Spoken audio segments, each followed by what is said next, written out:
Good morning दोस्तों। Kartik exam fighter में आप लोगों का बहुत बहुत वेलकम है। दोस्तों आज है 26 जनवरी, आज हमारा गणतंत्र दिवस भी है। तो गणतंत्र दिवस की आप सभी को ढेर सारी बधाइयाँ। दोस्तों आज मैं आप लोगों के लिए साइंस से रिलेटेड क्वेश्चंस लेके आई हूँ। जितने भी एनटीपीसी एग्ज़ाम में जो आए हुए क्वेश्चन हैं वो सारे क्वेश्चंस में लेके आई हुई हूँ।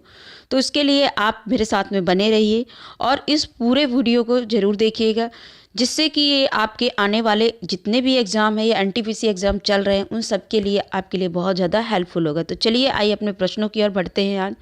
आज का पहला महत्वपूर्ण प्रश्न है, पृथ्वी का पलायन वेग कितना है? जी हाँ दोस्तों, तो 11.2 किलोमीटर प्रति सेकंड पृथ्वी का पलायन वेग है। अगला प्रश्न, ऊर्जा संरक्षण का आशय क्या है? तो ऊर्जा का संरक्षण का आशय यह है कि ऊर्जा ना तो सृजन की जा सकती, ना ही विनाश की, यानी ना ही उसको उत्पन्न किया जा सकता, ना ही उसको खत्म किया जा सकता है।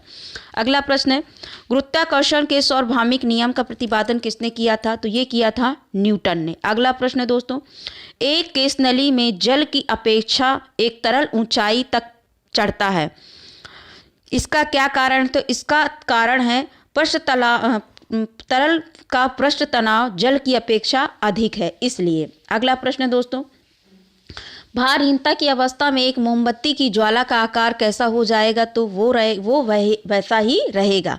अगला प्रश्न दोस्तों, पानी के एक गिलास में बर्फ के एक टुकड़ा तैर रहा है, जब बर्फ पिघलती है तो उसका जो आयतन है वो कितना रहेगा? तो वो उतना ही रहेगा। अगला प्रश्न दोस्तों, या भार भी उसका उतना ही रहेगा। अगला प्रश्न है, पहिए में बाल बियरिंग का क्या कार्य होता है? तो पहिए में बाल बियरिंग का कार्य होता है स्थैतिक घर्षण को गतिज घर्षण में बदलना। अगला प्रश्न दोस्तों, तुल्यकारी उपग्रह घूमता है पृथ्वी के गिर्द में, किस तरह से घूमता है? तो ये घूमता है पश्चिम से पूर्व की ओर। अगला प्रश्न दोस्तों, पानी की बूंदों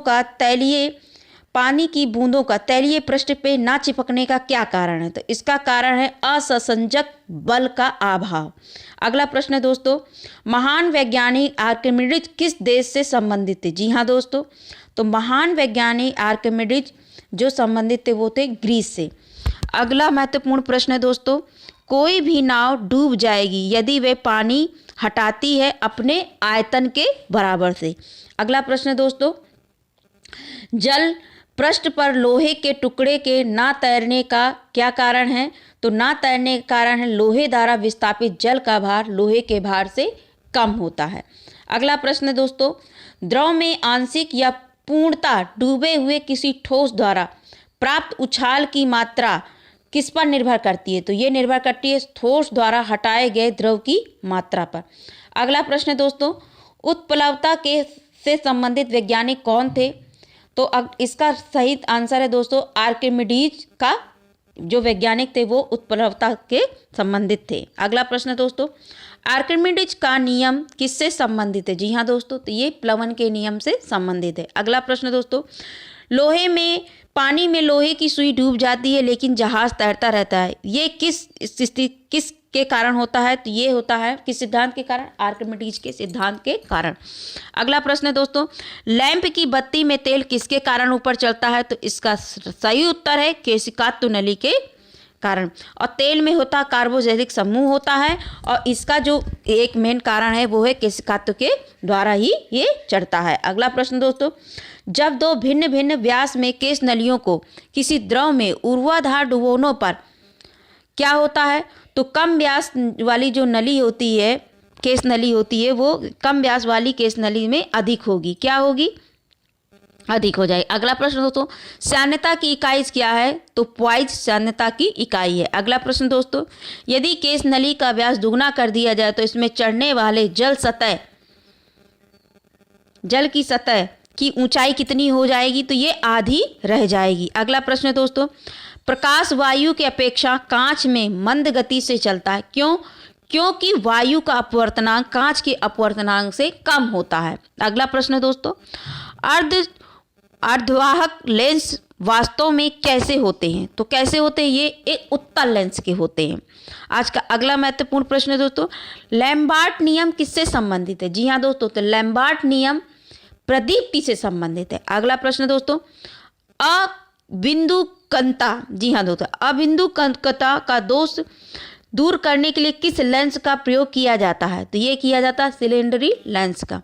आज का अगला महत्वपूर्ण प्रश्न है, बाह्य अंतरिक्ष में किसी अंतरिक्ष यात्री को आकाश दिखाई देगा, कैसा दिखाई देगा? तो वो दिखाई देगा काला।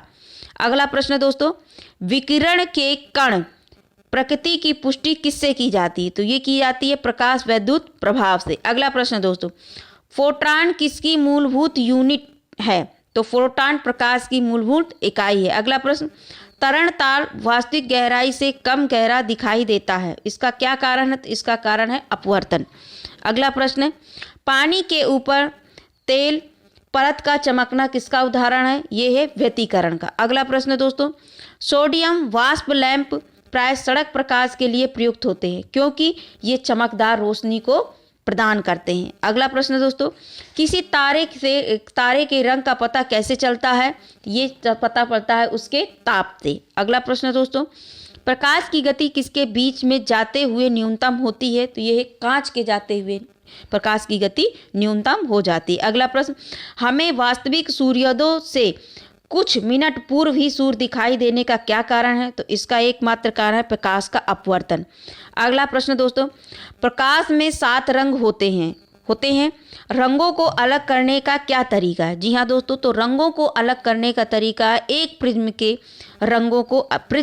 रंगों को अलग अलग किया जा सकता। अगला प्रश्न है, श्वेत प्रकाश को नली में कैसे पैदा करते हैं? तो तुरंत तंतु को गर्म करके प्रकाश को पैदा करते हैं। अगला प्रश्न दोस्तों, क्षितिज के समीप सूर्य और चंद्रमा के दीर्घ वृत्ताकार दिखाई देने का कारण क्या है? तो वो है अपवर्तन। अगला प्रश्न दोस्तों, संचार में प्रयुक्त फाइबर ऑप्टिक केबल किस सिद्धांत पर कार्य करता है? तो ये कार्य करता है प्रकाश के पूर्ण आंतरिक परावर्तन पर।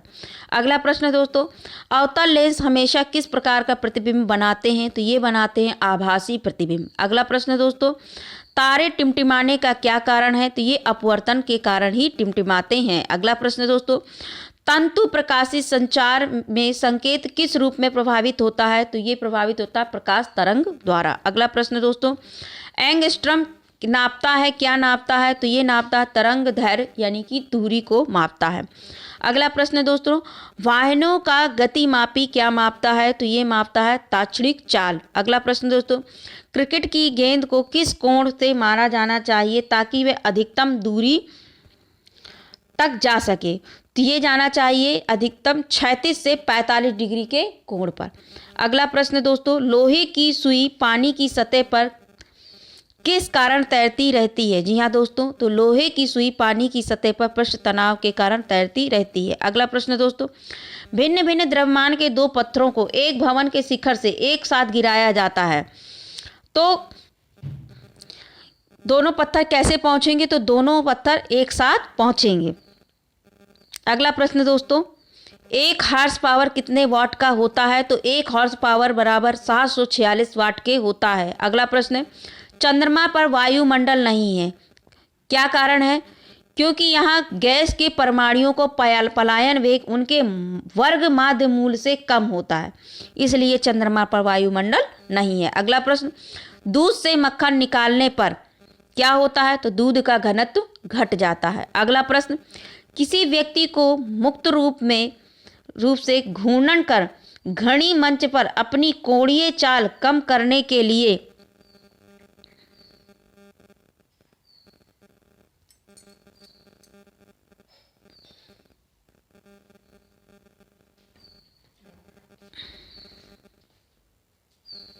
अगला प्रश्न है दोस्तों, किसी व्यक्ति को पूर्ण रूप से घूर्णन कर रही घूर्णी मंच पर अपनी कोणीय चाल कम करने के लिए क्या करना चाहिए? तो क्या करना चाहिए? अपने हाथ बाहर की तरफ फैला दे जिससे जड़त्व आघूर्ण बढ़ जाएगा और ये कोणीय संवेग संरक्षण पर आधारित है। आज का अगला महत्वपूर्ण प्रश्न है, अंडा मृदु जल में डूब जाता है, कैसे डूब जाता है किंतु नमक के सांद्र घोल में तैरता है, क्या कारण है? तो नमक के सांद्र घोल का घनत्व अंडे के घनत्व से अधिक होता है। अगला प्रश्न है, घड़ी के स्प्रिंग से भंडारित ऊर्जा कौन सी है? तो वो होती घड़ी के स्प्रिंग में भंडारित ऊर्जा होती स्थितिज ऊर्जा। अगला प्रश्न है, भारहीनता होती है कहाँ होती है? तो गुरुत्वाकर्षण शून्य की स्थिति में भारहीनता होती है जैसे कृत्रिम उपग्रह में। अगला प्रश्न, स्वचालित कलाइयाँ घड़ियों में ऊर्जा मिलती हैं तो कैसी मिलती हैं? शुष्क सेल या बैटरी से। अगला प्रश्न, जब किसी वस्तु को पृथ्वी से चंद्रमा पर ले जाया जाता है तो उसका भार क्या होता है? घट जाता है। अगला प्रश्न, किसी पिंड का भार कहाँ पर अधिक होता है? तो ध्रुवों पर पिंड का भार सर्वाधिक होता है। अगला प्रश्न, क्यूसेक से क्या मापा जाता है? तो क्यूसेक से जल का बहाव मापा जाता है। अगला प्रश्न दोस्तों, पास्कल की इकाई क्या है? तो पास्कल की इकाई किसकी है? तो ये है दाब की इकाई पास्कल है। पास्कल की इकाई पूछ रहे हैं, जबकि पास्कल खुद एक इकाई है। अगला प्रश्न, प्रेशर कुकर में भोजन तेजी से पकता है, इसका क्या कारण है? क्योंकि वायु दाब में वृद्धि होती है और क्वथनांक को बढ़ा देती है। अगला प्रश्न दोस्तों, मिट्टी के बर्तन में किस क्रिया के कारण जल ठंडा रहता है? तो ये रहता वाष्पीकरण के कारण। अगला प्रश्न है, बर्नौली प्रमेय किस पर आधारित है? तो बर्नौली प्रमेय ऊर्जा संरक्षण सिद्धांत पर आधारित है। अगला प्रश्न, यदि किसी स्थान के तापमान में सहसा वृद्धि होती है तो आपेक्षिक आर्द्रता कैसी हो जाती है? वो घट जाती है। अगला प्रश्न, किसी वस्तु की विशिष्ट ऊष्मा धारिता किस पर निर्भर करती है? जी हाँ दोस्तों, तो पिंड के द्रव्य पर, अर्थात पिंड का गुणी होता है, जिस पर क्या होता है ये? उदाहरण, जल की विशिष्ट ऊष्मा धारिता की धारिता क्या होती है? 1 कैलोरी प्रति डिग्री सेल्सियस, ग्राम प्रति डिग्री सेल्सियस होती है। अगला प्रश्न दोस्तों, अशुद्धियों के कारण द्रव का क्वथनांक कैसा हो जाता है? तो ये बढ़ जाता है। सूर्य की सतह का ताप कितना है? तो लगभग 6000 केल्विन है। अगला प्रश्न है, ऊष्मागतिकी का प्रथम नियम की अवधारणा की पुष्टि कौन करता है? ऊर्जा संरक्षण का नियम। तो दोस्तों आज के लिए इतना ही क्वेश्चंस सफिशिएंट है। दोस्तों आपसे एक ही रिक्वेस्ट है, अगर आप मेरे चैनल पर नए हो तो मुझे फॉलो ज़रूर करिएगा और नीचे जो बेल आइकन है उसको प्रेस करिएगा, जिससे मेरे वीडियो की हर नोटिफिकेशन आपको टाइम टू टाइम मिल सके। आज के लिए इतना ही। जय हिंद, जय भारत।